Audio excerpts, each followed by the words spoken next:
Hematological malignancies. Welcome to this episode in which we provide you with an overview of hematological malignancies such as leukemia and lymphoma. Our aim is to make this complex topic more comprehensible. So, let's start with an overview of what these diseases have in common. Neoplasms of blood cell origin are commonly caused by gene mutations, which lead to the uncontrolled proliferation of cells. This includes malignant diseases derived from bone marrow, the site of blood cell formation. However, the lymphatic system is also an important site for the development of neoplasms, as lymphocytes migrate and are activated here. Since blood can be found almost everywhere in the body and a variety of cells are present in blood, the clinical picture of hematological malignancies is quite diverse. To help make our understanding of this topic more comprehensible, 5 major disease groups are distinguishable. These include the groups of lymphomas and acute leukemias with the 2 subgroups acute lymphoblastic leukemias and acute myeloid leukemias. In addition, the myeloproliferative and myelodysplastic disorders are also hematological malignancies. As a basis for this episode, we would like to provide an initial overview of the process of hematopoiesis. This introduction will be followed by a structured overview of the 5 major disease groups, which can make learning much easier. In the first part, we will not deliberately go into the various diagnoses, but will provide an initial overview of the characteristics of each group. These include: where are the respective malignancies formed, from which cells are they derived, and what impact does this have on clinical findings. Now on to blood cell formation, or hematopoiesis. It is initially quite useful to have a brief overview of the process of hematopoiesis.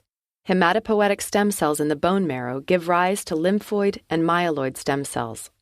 They are the starting points for the 2 cell lines, which can be clearly differentiated from one another, the lymphoid and myeloid cell lines. The lymphoid cell line is comprised of T and B cells. B cells differentiate in the lymph nodes to plasma cells. The myeloid line shows more diversity. It simultaneously generates 3 different cell lines. Firstly, myeloid stem cells give rise to megakaryocytes, which are the precursors of platelets. Secondly, several intermediate steps lead to the development of erythrocytes, commonly termed as red blood cells. Thirdly, myeloid stem cells can also lead to the production of myeloblasts. They are progenitor cells for granulocytes and monocytes. After monocytes are formed, they migrate to the tissues and differentiate into macrophages. For a better overview, all of these cells have been classified into various groups. The 2 largest groups are the lymphoid and myeloid cell lines. Differentiation of these groups is important as it provides the basis for the classification of hematological malignancies. Lymphomas and acute lymphoblastic leukemias can, on the left side, be differentiated from the acute myeloid leukemias, myeloproliferative, and myelodysplastic disorders on the right side. The 2 groups on the left develop from the lymphoid cells and the 3 groups on the right from the myeloid cells. The word leukemia can sometimes be quite confusing as there are many different types of leukemias. Knowing the origin of the word leukemia may help to provide a better understanding of what exactly is meant.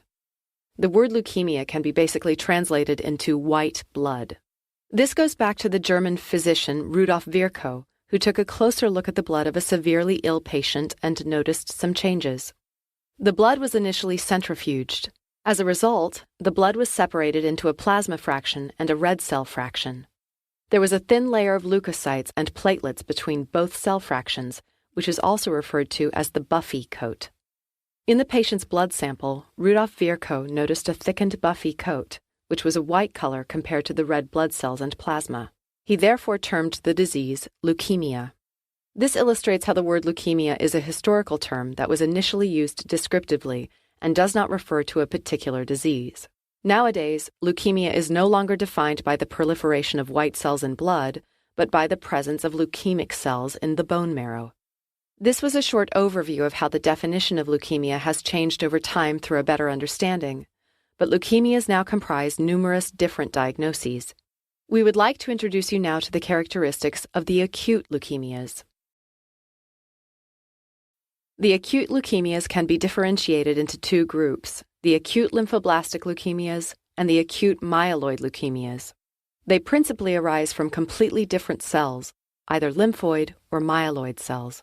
Both groups are, however, formed in the bone marrow from the precursors of blood cells and thereby generate similar symptoms. Therefore, they are grouped under the general term acute leukemias. To illustrate the precursor cell they are derived from, we would like to provide you with an example from each group. The first example concerns the physiological development of neutrophils, and the second example concerns B cell development.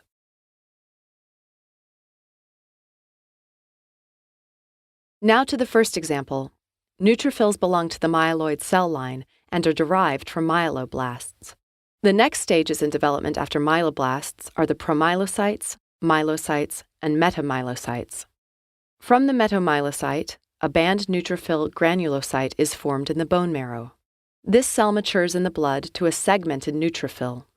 Acute myeloid leukemia of neutrophils can develop from precursor cells such as myeloblasts and promyelocytes, however, not from mature cells. This is based on the fact that the immature cells still have a high replicative potential and thus a high risk of malignant transformation. So, now on to the second example, B cells. B cells develop from hematopoietic stem cells via the pro-B and the pre-B cells into immature B cells. The next stage is the mature B cell, which is flushed out of the bone marrow and migrates to the lymph node. In the lymph nodes, B cell activation occurs. Activation results in the formation of plasma cells and memory B cells. Acute lymphoblastic leukemia primarily develops from precursor cells, analogous to acute myeloid leukemia. However, in this case, it concerns lymphoid progenitor cells. Now on to the clinical findings associated with acute leukemias. For starters, a brief summary. Although the acute leukemias can be separated into two groups according to their precursor cells, symptoms for both groups still remain similar because neoplastic cells in acute leukemia are unable to function properly and can replace other cell lines in the bone marrow.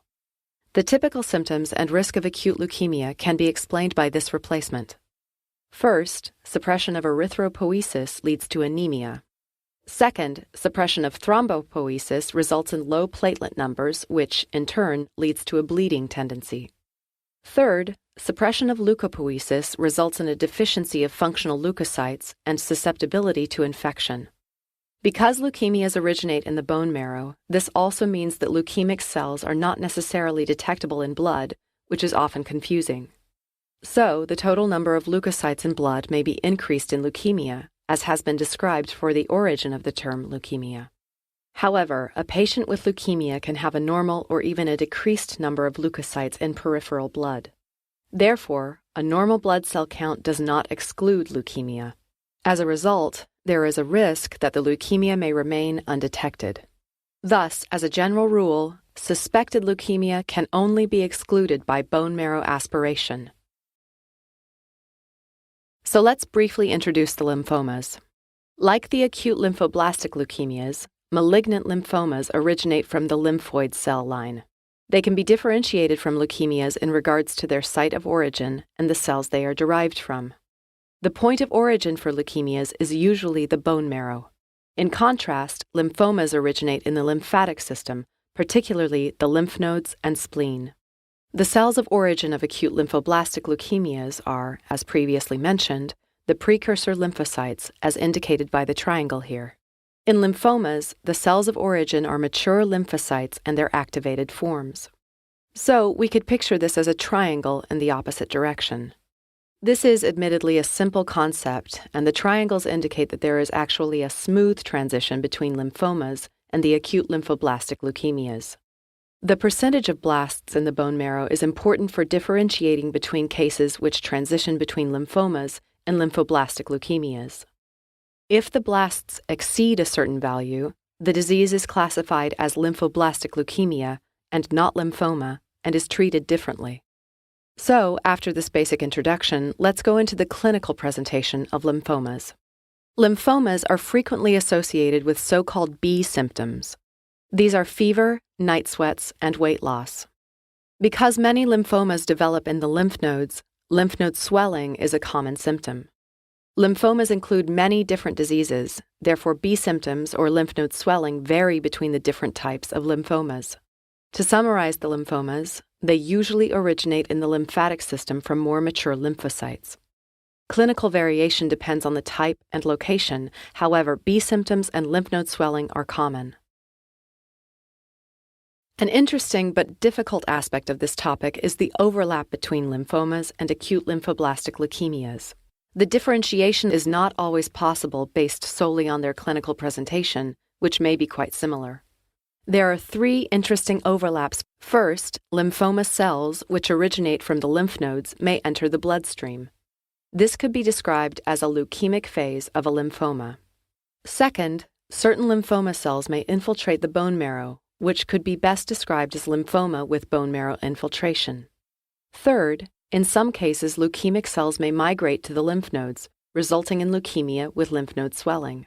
These three overlapping variations can be initially confusing, but if you keep this smooth transition between leukemia and lymphoma in mind, it will provide a much better understanding of the topic. Okay, we've already accomplished a considerable bit up to now. You already have an overview of hematopoiesis, the acute leukemias, and lymphomas. Now we will turn to the myeloid stem cell disorders.